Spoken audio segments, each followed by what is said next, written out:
thanks, Andrea, for coming on to our interview series. Lovely to see you. And just like how your home is unique, I can see it in the background. I'm sure your experiences are also unique, starting with the fact that you studied behavioral science and you were never into finance when it came to studies. So, how did you get interested into investments and land up here? If you could tell us a little bit about your career experiences so far. There's a bit of a story. I think I did enroll in law first out of school at uni, and then decided that I thought it'd be boring. So then I studied behavioral science, and I was a social worker for some years, and then I left social work because I was very into rock climbing. So I climbed full time for about 5 years, and from there I started sort of ski mountaineering, and then skiing, and then ski racing, and then I ended up in London. And I think if I'm really honest, I think social work's really hard work, and it's also kind of, you don't feel particularly valued by society doing it. Yeah. I still had this itch, I think, with law, and I felt I didn't understand the sort of commercial world, the business world at all. And I got a scholarship and studied law in London. And then I went to Lehman Brothers, worked as an investment banker, and then I met my husband, who lived in Scotland. I moved to Scotland, and I worked for the Bank of Scotland there, the international division. But that was all in global debt capital markets. I hardly knew what a share was. And when we came to Australia, he was an entrepreneur himself, and there was not much of a support structure. There wasn't much in the way. It was a very kind of immature startup sector here. And as an entrepreneur, there was no support structures at all. So he started a company called Innovation Bay to provide these educational and networking events for entrepreneurs like himself. And he'll get on the microphone and interview some successful entrepreneur in order for him to learn and other people in the audience to learn. And then he added on kind of pitch events, so that these sort of dinners where founders would pitch and investors would hopefully invest. And I was a full-time mum by that stage. This is in Sydney. And I think I was just understimulated, and I just sort of went along for the heck of it, sort of thing.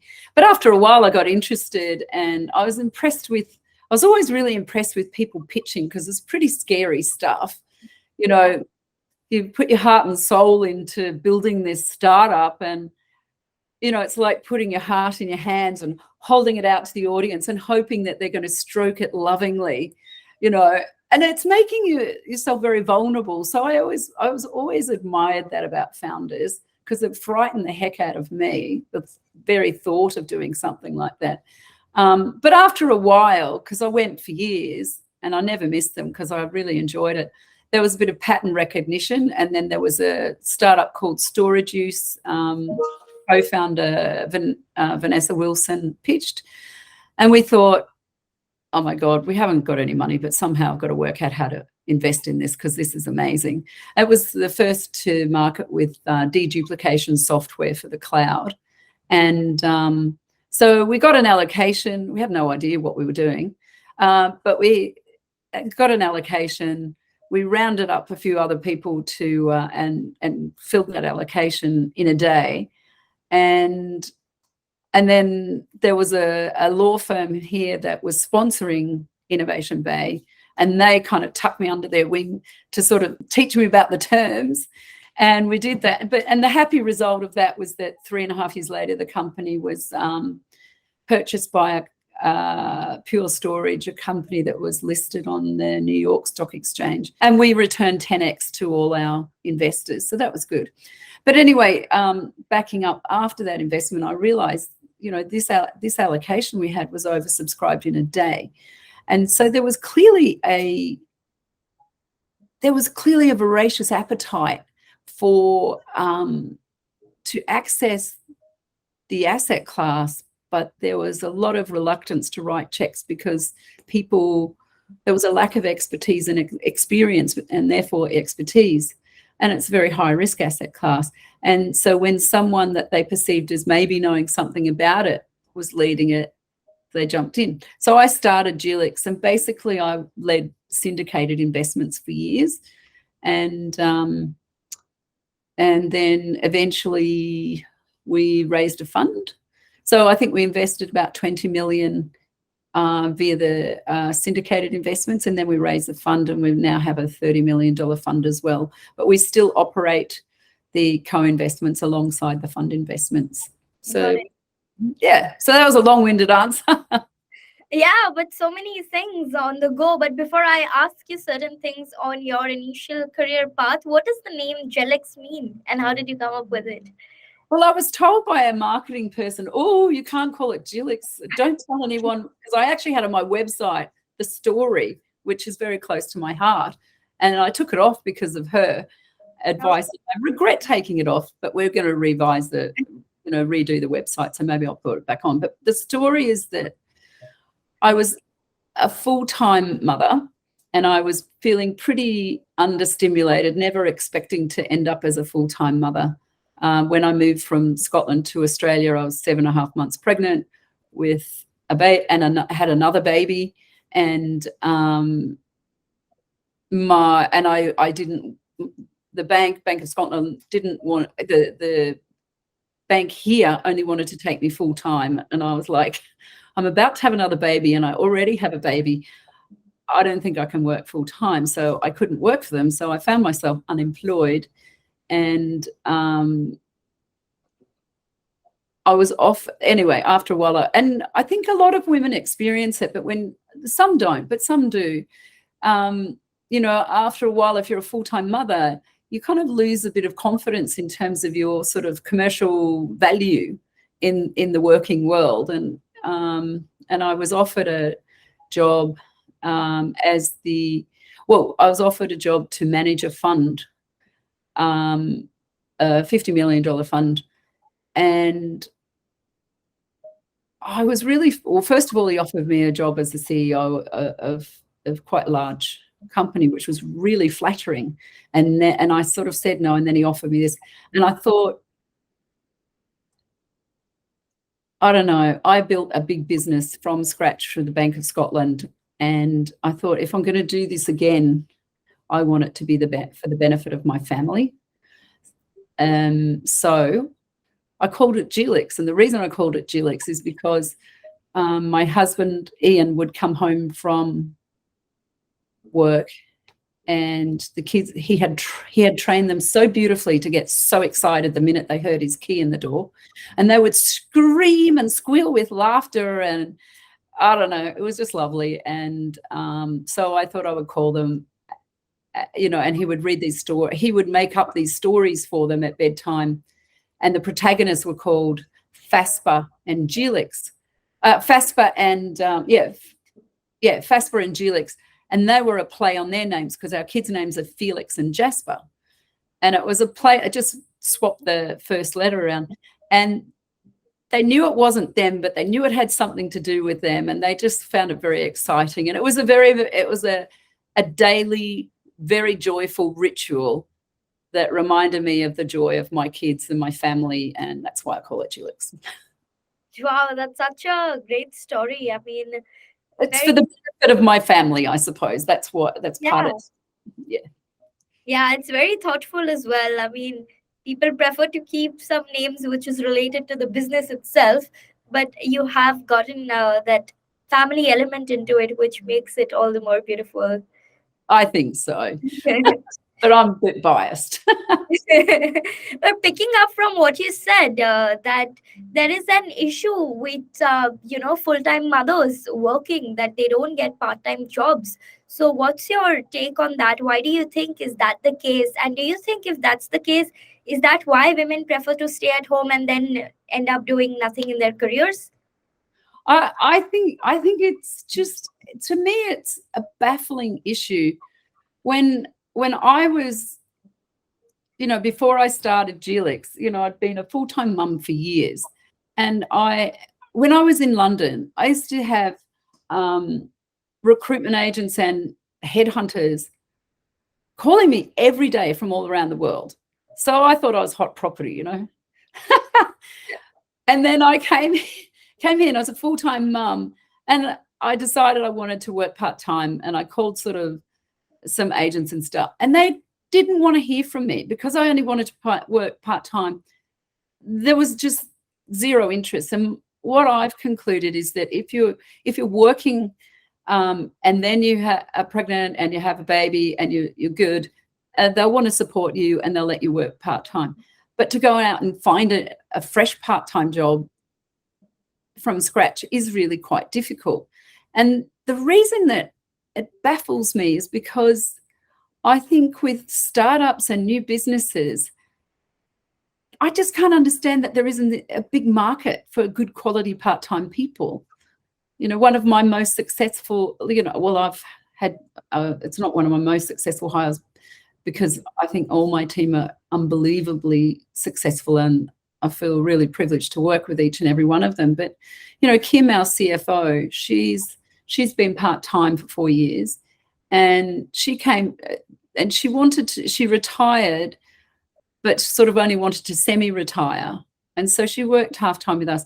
But her background was on listed boards and C-suite positions in, listed funds and managing investment committees of huge superannuation funds. So she was incredibly high caliber person for a tiny startup like us to attract and retain. And to me, this is just gold, because I wanted to make sure that I set up all those compliance and financial management structures from the beginning in the best way possible. I couldn't afford a full-time person, and I actually didn't need a full-time person, although she might argue against that. But to me, it baffles me. There was a marketplace startup called Beam, and that was how I recruited her. But I've looked recently, because she's just announced her retirement, sadly, and they're not operating like that anymore. And it's like, you think there's this huge market on both sides. Yeah. Just baffles me. I just don't understand it, because, there's got to be so many high quality women out there who would love to work during, 4 or 5 hours a day during school hours. And how do you connect them? I don't know. Yeah. I've seen a lot of attempts. And they never seem to work for some reason. Yeah, that's a huge gap that needs to be addressed and solved, because if not part-time working, then they might adopt gig freelancing, or be a part of that gig economy where they can start something of their own, or freelance for businesses basis whatever talent they have. But I think awareness is also lacking on this particular front, and maybe that's why women choose to stay at home, and because they think that that's the only option left for them. Yeah, I think so. And I think that self-confidence thing comes into it too. They kind of give up as well. But Yeah. Anyway, I think it's, I'd be delighted to see some, I don't know, I was surprised that the Beam thing, because they did a really good job of this double-sided marketplace, and it seemed to work well, but now they've changed direction. Obviously, they've found a more lucrative way to go. Yeah. But you also spoke of the fact that you were into rock climbing and skiing, which is uncommon for women to get into. So, how did that happen, and how was your family supportive of the fact that you should try different adventures? Because not every society or family, encourages their children to get into this. Yeah, well, how did I get into it? I was planning on a holiday of trekking in Nepal, and I needed to buy, a sleeping bag and things. And I went into a shop in Melbourne, and an outdoor shop, and I was quite taken with the guy serving me, who was kind of, I'd not met anybody like him before. He sort of had ballet tights on and dangly earring and pink hair and I don't know, you know, very kind of, I don't know, what's the word, punky looking kind of guy. And he's clearly very intelligent. And anyway, I bought my stuff and I was shocked to see all these big posters around, because back then I hadn't even heard of rock climbing. Okay. And there were these posters, all these guys hanging upside down on things. And I'm going, oh, wow, oh, my God, that's amazing. And then as I was leaving the shop, over the door was this huge poster of this woman called Louise Shepherd, and she was hanging upside down on something. And it was like a sternum punch. I was impressed with all the men, but the impact of seeing her was totally different. It was a sternum punch. It was, oh, my God, that's impressive. Shit, if she can do it, so can I. And those two didn't come with seeing the guys. And so I think female role models and highlighting them is really, really important, because that changed, that kind of one moment, that sternum punch moment kind of changed. It did change my life, because I turned around, I went back to him and I kind of said, well, how could I try it, you know? And he put me on to her. She happened to be his girlfriend, and she was one of the best climbers, and so was he, in the world. And I took some girlfriends and we went climbing for a weekend, and they absolutely hated it.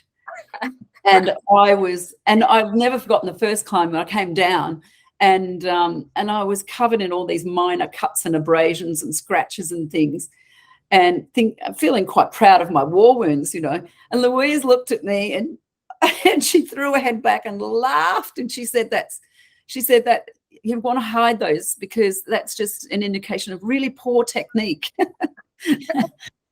And anyway, she had a big impact on me, because she was the most self-determined woman I've ever met in my life, and that was a long time ago.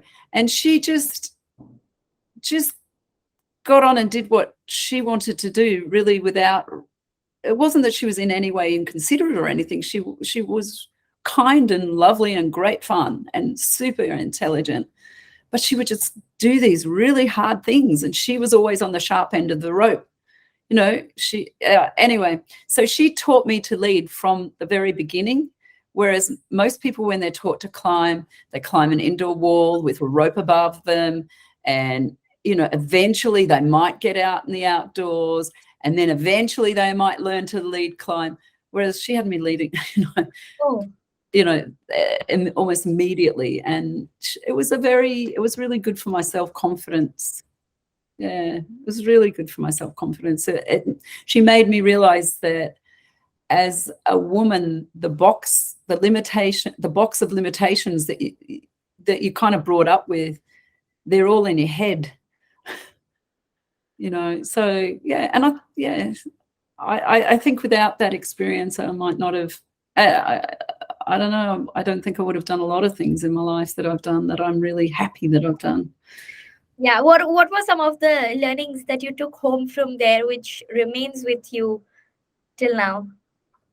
Well, that one about those limitations that you think there are, that you can't do something. In fact, actually, you probably can. You just have to work out a way of doing it.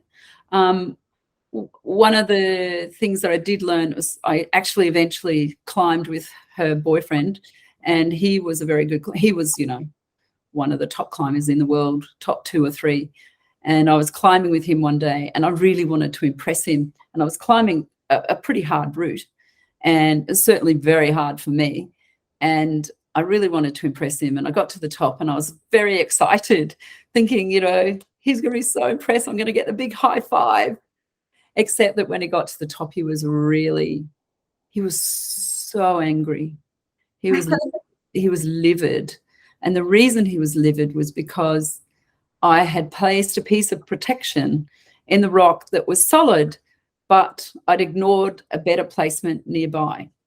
And for him, there was no excuse for not mitigating the risk to the max, and that was humiliating. I was so humiliated and embarrassed, but it was a really valuable lesson to learn. Yep, if you want to do high risk things, just learn how to mitigate your risk and mitigate it to the max. And I think that's a lesson that I take into investing in high risk assets like, startups.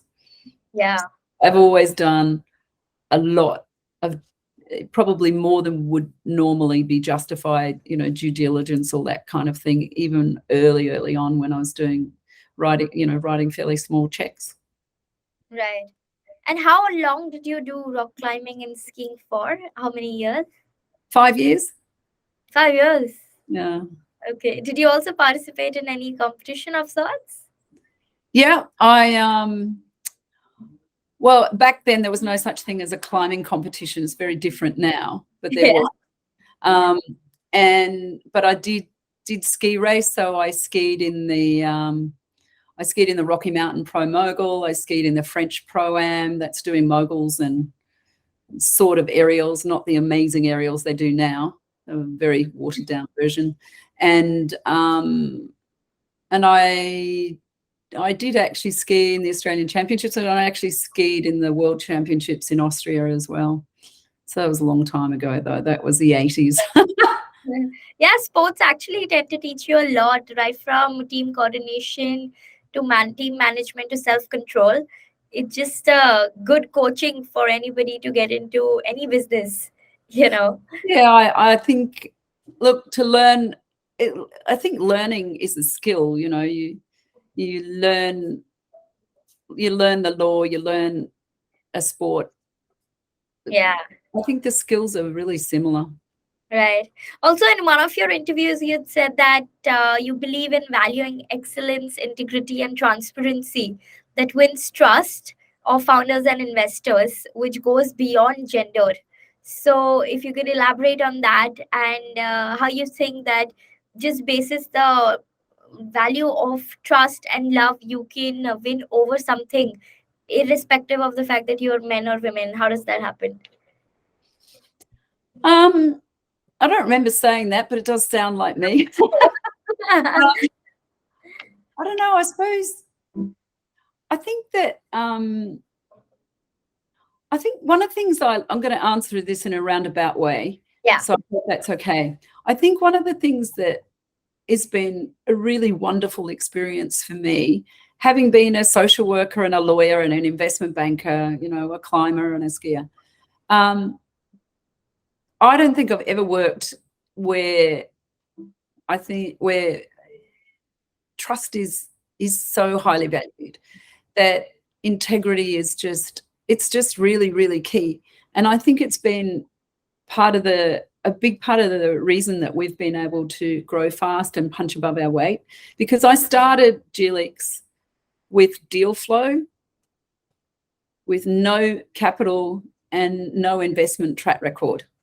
And I would originally, the investors that wanted to invest with me and leverage the track record, the deal flow I had, because I had the deal flow through my husband through Innovation Bay, and they would come in to meet me and spend 2.5 hours with me sometimes, just to get up that comfort curve, to see whether I was someone that they should back, really.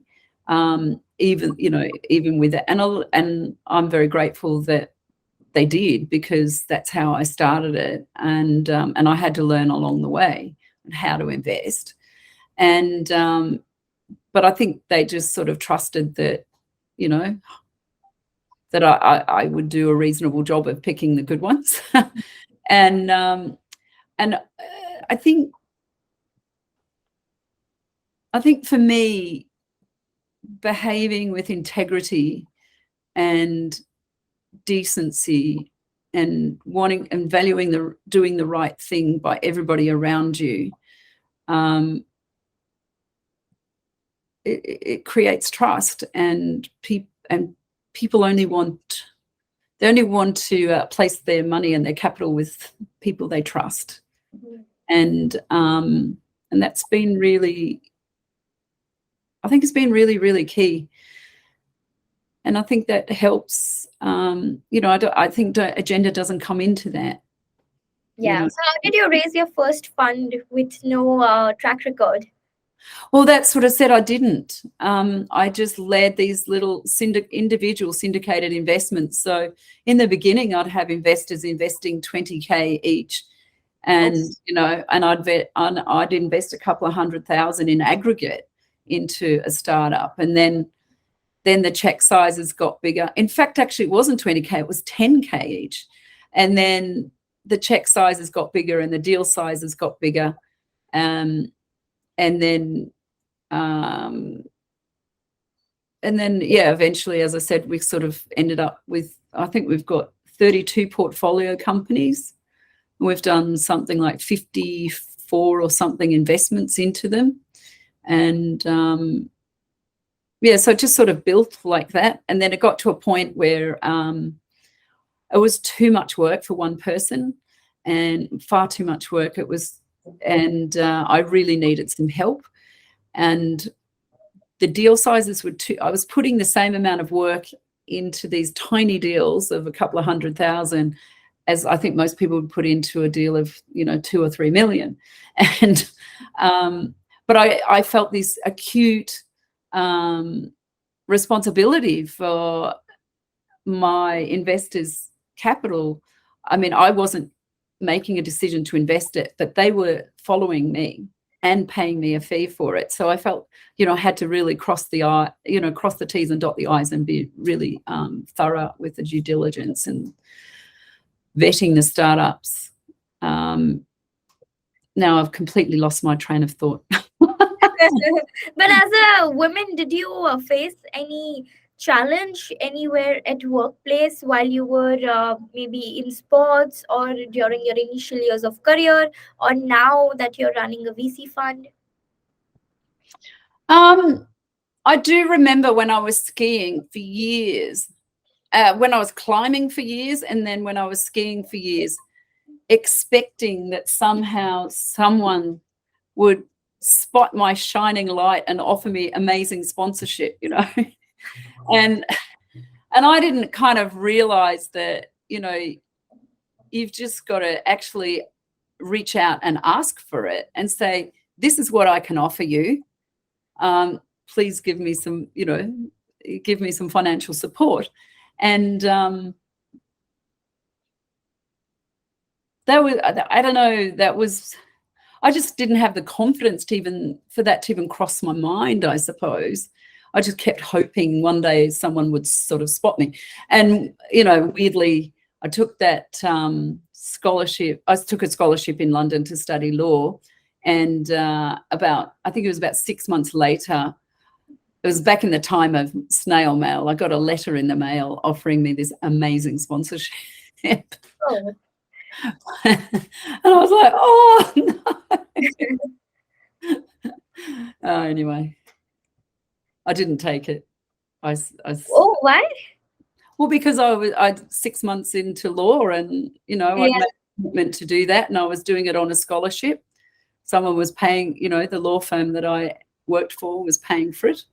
So, I didn't feel, and also I think I'd had 5 years of just being really, really financially struggled. I didn't need very much money, but okay. I thought I was 30, and I had this. I was tired of being poor. I felt like I needed to actually just start, getting a career together. Okay, got it. But that also makes me think that women usually have doubts before asking a question, or they are not as free as men when it comes to just asking away. But like you said, that it was just a matter of asking that one question, and you would get your way through, and so many doors of opportunities would have opened up. Why do you think is that reluctance there in women generally? Oh, I don't know. Is it women generally, or is it me? I don't know. But I do go back to that. It's the way we're socialized. And I don't think I think it was much worse when I was growing up. When I was a little girl, literally, little Johnny would be learning to ride a bike and fall off and scrape his knees and cry, and mum or dad or whoever was around would brush the tears off and say, big boys don't cry, go and try again. And they would learn to try and try and try until they succeeded. And then that gave them confidence to try hard at other things. Whereas women, little girls, you'd fall and they'd brush your tears off. They'd give you a hug and they'd say, oh, that's all right, don't bother trying anymore. We'll just watch little Johnny as he tries and tries until he succeeds. And, so it's, I hope it's not that bad anymore. I don't think it is. But I think that's a really bad way to be socialized, because it just makes you think, well, the men are the people that will succeed and the women don't ensure they don't build in the same opportunities too often, I think. Yeah, maybe they're nurtured in a way that they shouldn't be taking risks and should always be living in a protected environment. And maybe that's the reason why they don't even take the efforts to get out of their comfort zone or think out of the box or try something new, as opposed to men who are always in that risk-taking mode and always wanting to do something different, not caring about anything and having the fearless attitude. Oh, I think you're so, so right, because it takes some courage. And with men, they're sometimes they're almost shamed into it. You've got to have a go. And there's not the same expectations, same little Mary and little Johnny that I was talking about. Whereas women, there's no shame in not having a go yet. But I think hopefully that's changing. But the more you try, the more likely you are to succeed. But if you stop trying, then you're not going to get anywhere. And I think it's a really important. I think I think that you've actually probably answered the question you asked me before. How Louise Shepherd, that climber, impacted me was, she taught me to just try hard, focus hard, and be confident in yourself, and just try really, really, really hard. Because that's what it's about, isn't it? It's working hard and coupling your intellect with your hard work to make sure you're investing your efforts in the most efficacious way. Yeah. And these are skills. I think learning is a skill. Right. You also, since we're already on this topic of women representation, it's very less when it comes to private equity and venture capital, especially at the leadership positions.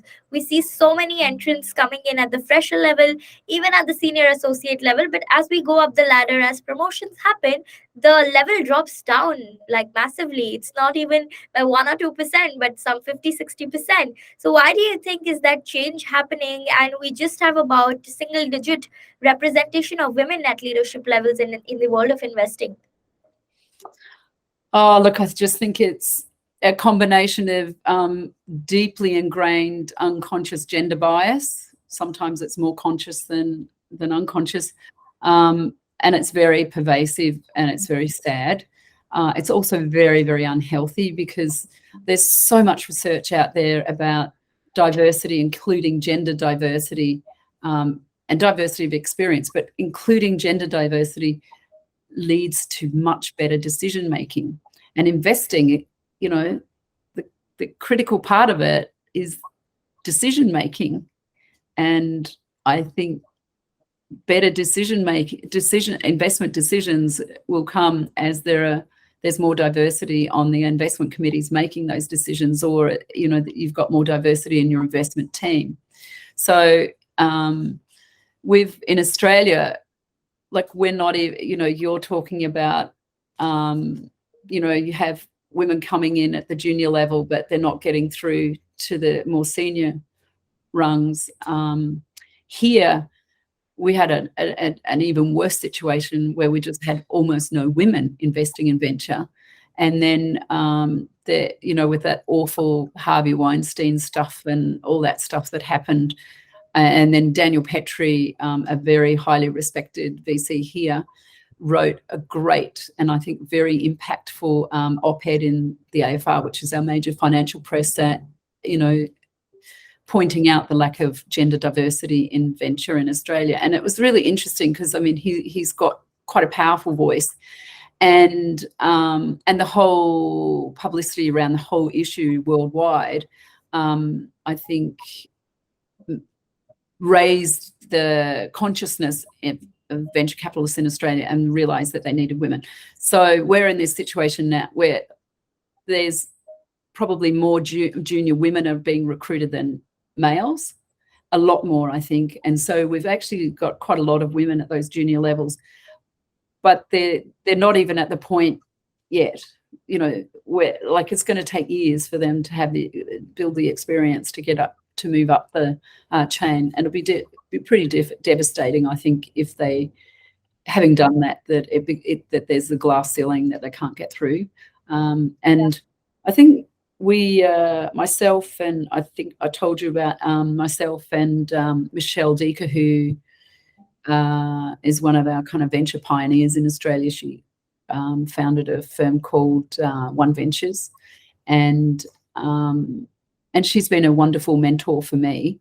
And Ingrid Mayers, who founded the Woolworths Fund, and she's actually relatively recent to venture, but she's got an incredible bias for action, and she spotted this problem immediately, went to her employer, got some funding, and so the three of us have started an initiative called WinVC and it has kind of three objectives: to facilitate the success of women investors in venture, to encourage more women into investment roles in venture, and to facilitate the success of women-led firms. And I think that's really important, you know, and the attracting women into venture is a really big one. I mean, when we pay a premium here to get female investors in venture, you know, they get paid more than the junior guys, because everyone recognises we need more women investors. But it's really hard to get them to apply. Yeah. And I remember Oxford Uni years ago, and they were literally on about 30-70 ratio of female students to male students for years and years and years, and they just couldn't budget. And then one day they decided that women need to be invited, you know, so they actually invested a lot, and they went and they visited all the schools. They literally physically went out and visited all the schools and said, we want you young women to apply. And it only took them a very short time. I think it was literally about 2 or 3 years, and they got it up to parity. So it's about 50-50. And I think that's really interesting because, you know, that old kind of, I don't think it's a myth. I think it's true, you know, that women, that belief that, you know, women, you know, men that will tick off 3 out of 10 criteria for a job will just go for it. Why not? You know, whereas women want to be able to tick off 9 or 10 of the, you know, 9 or 10 out of 10 before they'll apply. And I do think there is a little bit of women do want to be invited, and that probably comes back to confidence too. Yeah. Yeah, for that invitation aspect only, that's the reason why we are building this community of women in private equity and enterprise, you know, so that we give them that initial push, because they have not been nurtured in a way that they will do it themselves. They've always been born up in a protected environment where they've been given invitations and they're used to it now.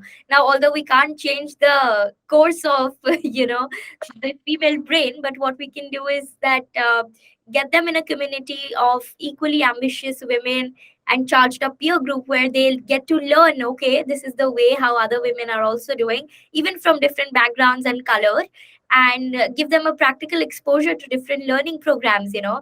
So that's the reason why we're doing this initiative, you know, so that they get the exposure and they understand that, okay, this is how it is. This is the real world, and it's not the world who will always invite you. It's something where you have to step up and up your game to lead and to be visible in the market. Oh, good on you. I think it's young women like you that make a difference. So well done. And I couldn't agree with you more. And I applaud you for your efforts. And I do think that I do think that women role models are just critical, really important, and to shine a spotlight on women that are doing things that other women might like to do. If they had more confidence, they might try. But if they see other women doing it, then hopefully, more women will feel confident to try. Yeah, and what better story than your rock climbing one, where you told me that you saw women doing that, and then you thought to yourself, that, okay, if she did it, I can also do it. And that feeling didn't come when you saw men on the posters. Exactly. It was a very powerful experience. Yeah. Very powerful. It was so different. And the whole shop had all these men in these posters doing these amazing things on a rock wall. But there was just the one of the woman. It was the one of the woman was the one that made such a difference to me. Right. And how's your team at Jelix in terms of gender composition? And how is it that you get more female hires into the organization? Oh, exactly. It's a really, really big challenge. I've hired 2 investors now. Both are male, and both times I desperately, desperately wanted a female. Desperately. Okay. And so the first one, this is when I was really little and no one had heard of Jelix, and it's just tiny. And I had 400, and I wrote this kind of pretty heartfelt little post on LinkedIn, I think it was, and I had 417 applications in 10 days, so I was quite chuffed about that. Only 2 were women. Out of 417. Can't believe it. And I put on the job description and everywhere, we are, I don't know, equal opportunity employers, and everything that I could say legally to suggest that I want a woman. Yeah. And it did, so I was gutted. And then the next time, both Alon, who was the person I employed, and he, after sort of some years, he's been with me about 4.5 years now, but he's been a partner for a while now, and we were both absolutely hell-bent. We were definitely only going to hire a woman, but ultimately we had more, but not very many apply, and ultimately, the standout candidate was a male. So we're too small to not take the best candidates no matter what. But we've got our CFO is female, and our ops person was female, and she's awesome. They're both awesome, really, really excellent. And I think for the ops job, there were a lot more women. It was much more half and half. And the CFO job, I can't remember actually. I think there probably was more men, but it's getting them into the investment roles that's hard. And I think it's I think it's like the Oxford University thing. It's a confidence thing, because I think venture is seen as a really sexy, super competitive thing to get into. And I think it's very much both. It's very attractive. I love it. It's the best job I've ever had. I love, getting to meet these incredible founders that are going to try to change the world and make it better, and to get to back these people. It's an incredible job. It's so stimulating. But, more women need to think that, well, they can do it too. Yeah. I want more women to think that they can do it if they want to do it. Right. So in Win VC, since that is only an initiative for women, do you get women enrollments easily? You told me that it's difficult there as well, but how was it at the time when you started, and how is it now? Win VC. Oh, Yeah. we've just got the launch event is next week. We've only just started it. So Okay. The very first event is next week, and we have a lot of people registered to attend, and we've had a lot of people. When we first reached out, like there was an article in the AFR, our sort of premier financial press. But as soon as people heard about it, it was unbelievable, the number of big corporates that reached out and said, we'd love to, talk and see how we can support you. So the support so far has just been wonderful. So, but we will need more financial support if we're really going to do as good a job of it as we want to do. Because Yeah. it's not, we're planning for it. We want it to be maximally impactful, not just so it's not just drinks and nibbles and networking. We'll have sort of whole of member group educational and networking events, but the core to it will be what we're calling clans or little forums, where people say if you're a partner level, you'll be in a group of 8 to 10 other partners, and we'll train the moderators and we'll train the group, and there'll be static groups, so it won't change very much at all over time.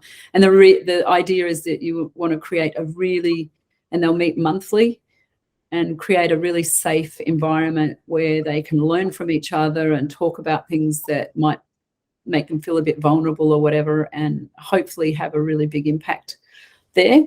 And look, we've got big ambitions. We'd actually, because we sort of even reached out into the US and there wasn't a lot there, and we had this big ambition that one day maybe we could globalize this, Yeah.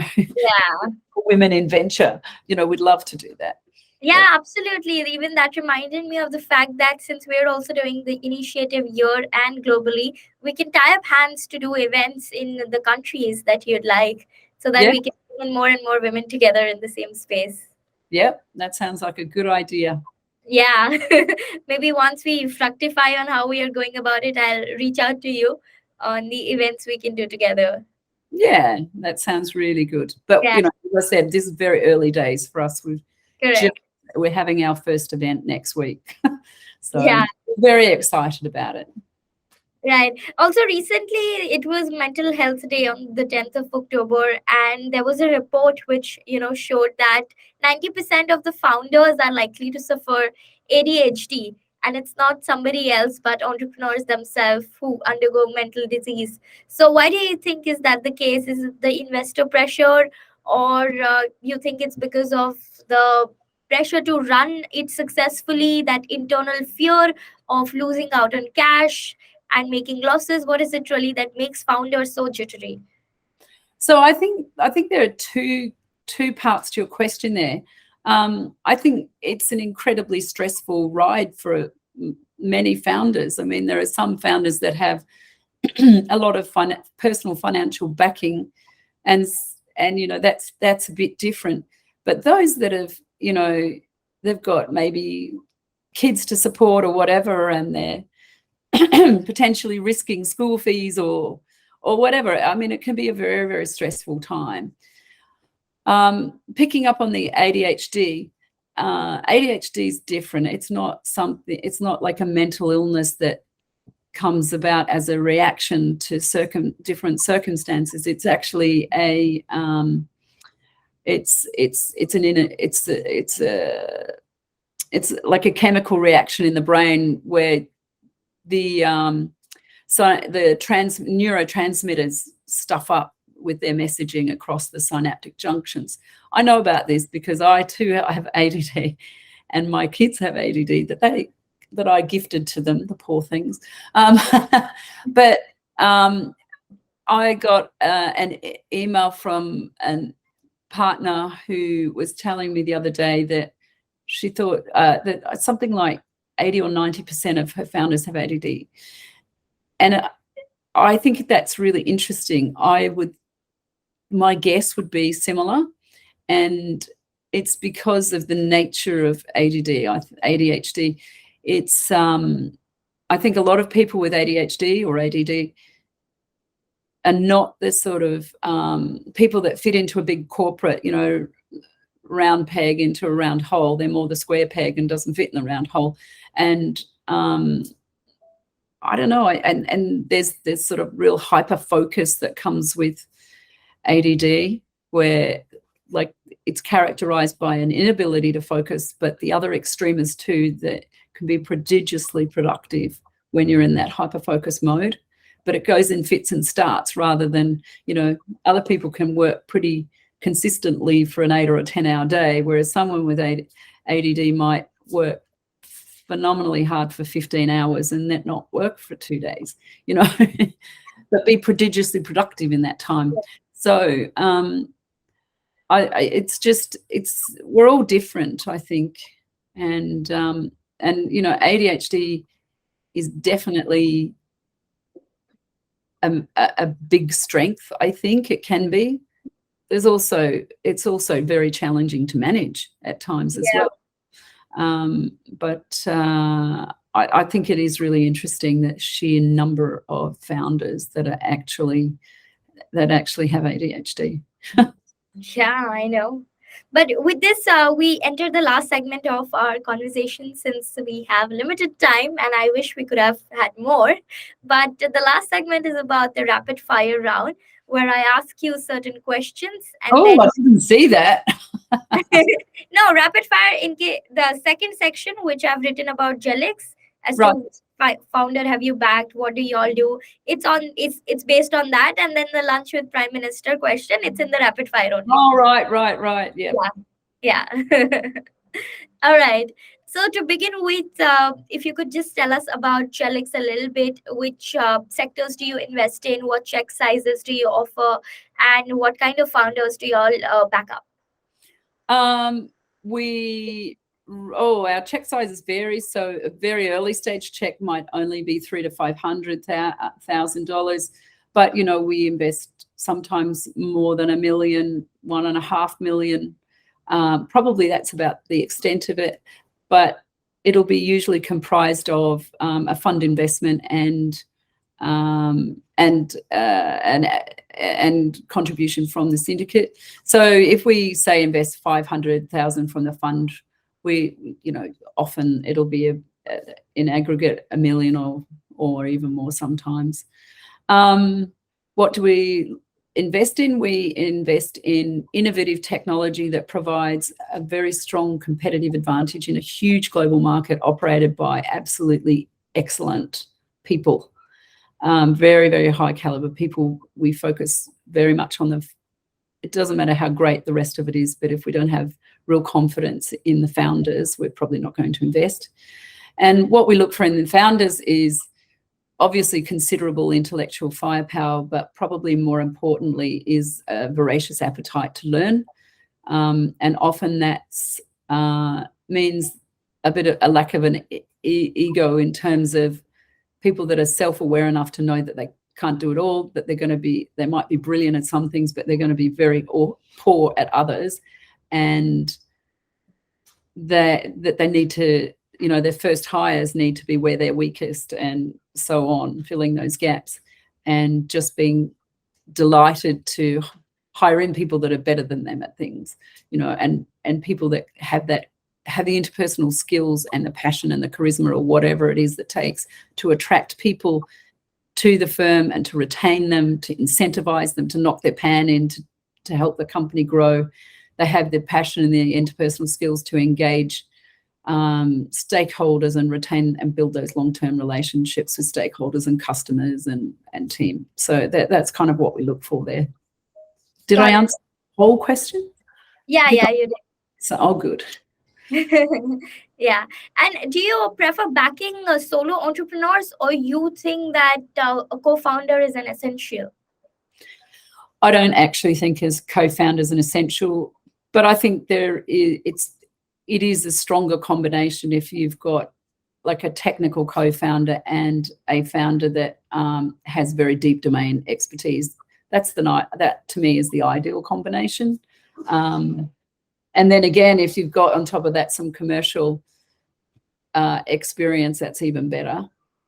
Correct. But no, I'm not, and similarly, we're not biased against, excuse me, investing into married couples either. We've invested. Our first investment was a married couple. She was the CEO, he was the tech, the developer. And that was very successful for us, obviously, with a 10x return in a very short period of time. And we've got several other portfolio companies that, the couples. Got it. And which founder yeah, you were saying something. I was just going to say, and a lot of investors wouldn't touch them with a barge pole because they think, oh, that's too high risk. Whereas I think it's more about probing and getting a feel and getting up that comfort curve and how they are in managing relationships? Do they listen? Do they, all that sort of stuff. Yeah, got it. And which founder pitch were you extremely impressed by in these years of evaluating different companies? Could be more than three, four, five, but a few of them, if you could cite us some examples. Yeah, so I had probably the most blow-away pitch I've seen was I met a guy called Dale, who's the founder of Flow, one of our portfolio companies. And I think he's a third-time founder. He'd done really well. His entrepreneurial track record was jaw-droppingly impressive. And one of the things he said to me was he was talking about team. And one of the things I always coach founders is to make sure you don't ever compromise on the caliber of your team. Doesn't matter how desperate you are for someone, you just have to wait until you get the right person, because otherwise if you go for B caliber, it's something that'll end up with C caliber. And I don't know, I think the really best people can do the work of two or three, and I don't mean by overworking, just that they can be so much more efficient. And he said to me that he only hires the top, I think he said 0.02%, not 2%, but 0.02%. Like, he wants to get the best of the best of the best of the best of the best of the best. And I was like, wow, I want to back you. You know what you're doing, So that one really blew me away. I was pretty impressed when we invest in quantum computing. They're aiming, just because of what they're trying to do, they're aiming to get a fully functional quantum processor the size of a thumbnail to supercharge all our laptops. It will be as game-changing as iPhones or laptops were, and it'll change the world. I thought that's pretty amazing. I loved it when Juliet pitched FloodMap to me. I happened to be at a startup hub. I think I'd been speaking at something in Brisbane, and she was in the audience and came up to talk to me. And then, I don't know, we started talking, and then she offered me the use of her office while I was, I had a few hours before my next meeting or something, or an hour or something. And I got talking to her, and I just love what she was doing. She was a hydraulics engineer, and her co-founder, who became her boyfriend and now her husband, was the tech guy. And they built this real-time flooding prediction technology. And, that's going to save lives and property and so all around the world. And it's quite game-changing, There's lots of, I could go on and on. I think some of the things some of our portfolio companies are doing are absolutely amazing. And do y'all invest in Indian founders as well? No, because we've got an ESVCLP, early stage capital limited partnership, and so our investors basically don't have to pay tax on their returns in Australia, and they get a tax rebate. But the quid pro quo of that is that we have to invest very early stage, and it has to be in Australian companies essentially. There's a small amount, up to 20%, that you can invest outside of Australia, but usually people with the ESVCLPs will keep that for, maybe when they do a flip up to the US and all that kind of stuff. So it's difficult. And also it's difficult to invest, like, you want to invest where you can add value, and the market, you have the deal flow. So it would be hard to invest in Indian companies, I think. Got it. Yes. When you get bigger and you can get feet on the ground and get deal flow and be able to help, that would be different. Right. But speaking of the strategic value add, why should any founder raise investment from Jelix Ventures and not other funds if they have to make a choice? Look, I think, going back to what I said earlier, I think it's about, I think the first and foremost, I think that we're value-adding investors that they can trust, and our portfolio founders I think they're the people that do the best job of selling us to other founders. And I think, I'm proud of the fact that I think we have a strong reputation for that.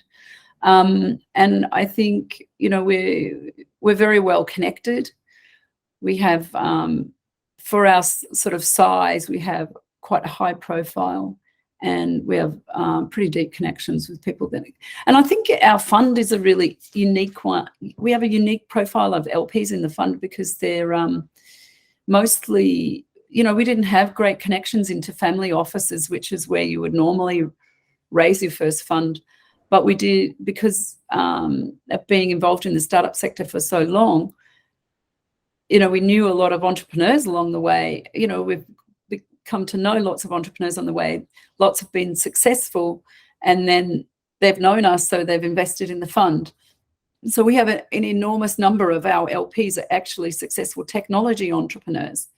And that's one of the things that we're working on now, is we're going to build out, and they help our portfolio founders. But we're building a structure, a structure to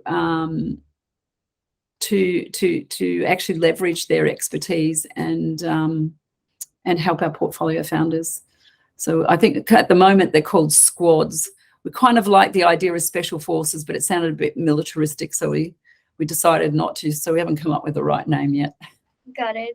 And would you back a founder with a mediocre idea, a great founder, or a great idea with a mediocre founder? What do you prefer? Hands down, a great founder. Okay. No question, because a great founder will learn and be able to adapt to new circumstances and things like that, and learn that this is a crap idea and find a better one. A great idea with a poor founder, no, because ideas are worth nothing without the execution. Yeah. Everybody. I think everybody knows that. Yeah, but if something is really game-changing idea and it's gonna go disruptive, if it's executed well, then would you use that with some other founder if the founder who initially gave it wasn't? That's not really our model. We wouldn't go in and try and take a company away from someone else. Yeah.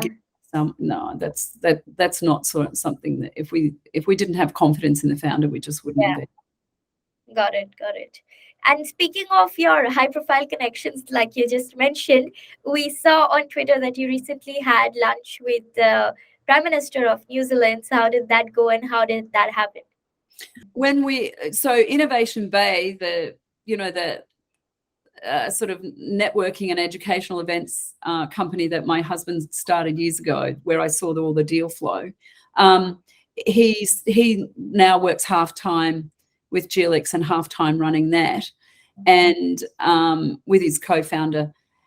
And they started a group called Aurora, and Aurora started as a conference in New Zealand, sponsored by the New Zealand government, trying to get Australian investors and venture capitalists over to New Zealand, because they had no venture capital funds at all in New Zealand at the time.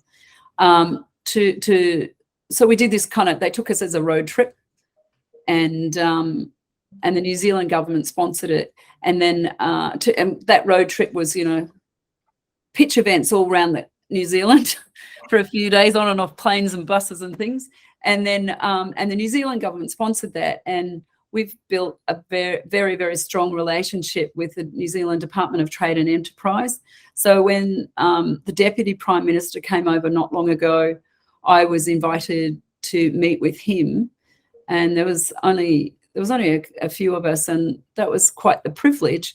And then before I knew it, about 3 weeks later, I was invited to this lunch with the Prime Minister, which was really a great privilege, because she's a Prime Minister that I really admire as a true leader, doing the right thing. And so to me, I was so excited.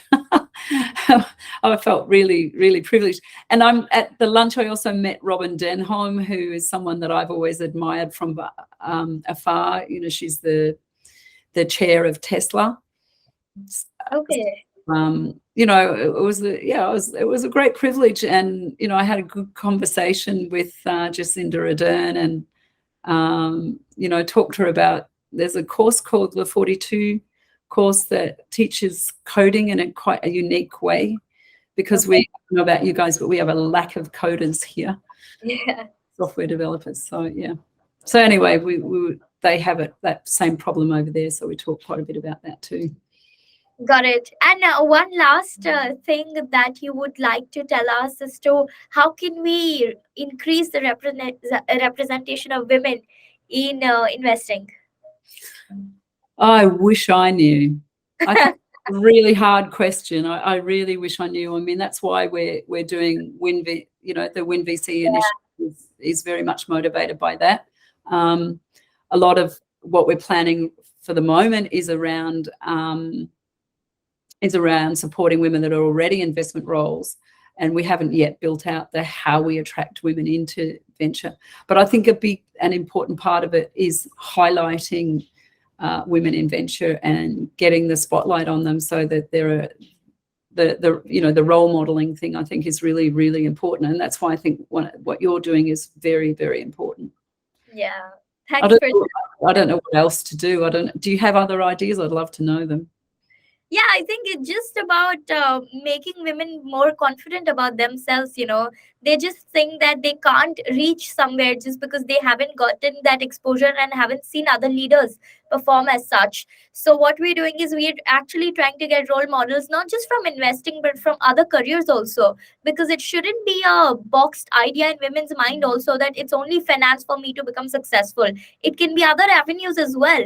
And just to give them that kind of wavelength of thinking, we are creating a community where they can socialize and network with every kind of a women in different industries to get that, you know, purview of things that they wouldn't otherwise get sitting in a room full of maybe men, or in their office, or at their home, you know, or only with their friends. So just expanding that horizon and giving them that exposure helps.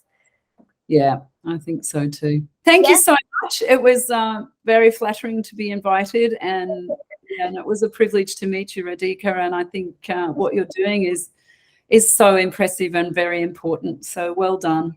Thanks. And